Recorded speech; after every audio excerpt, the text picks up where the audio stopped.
ఈరోజు గోంగూర పచ్చడి చేయబోతున్నాం. ఫస్ట్గా కడాయిలో నూనె వేసుకొని వెల్లుల్లి, జీలకర్ర, మిరపకాయలు గోంగూరని అదే కడాయిలో వేసుకోవాలి. మంచిగా కలుపుకోవాలి.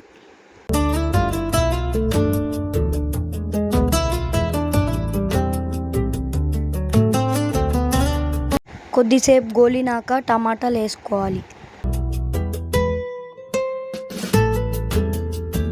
తగినంత ఉప్పు, తగినంత కారం కూడా వేసుకోవాలి.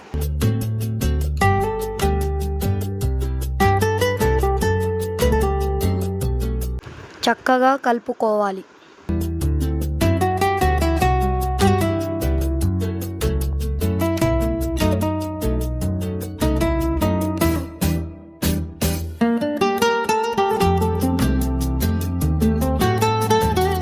ఇప్పుడు మిక్సీలో వేసుకొని చట్నీ చేయాలి.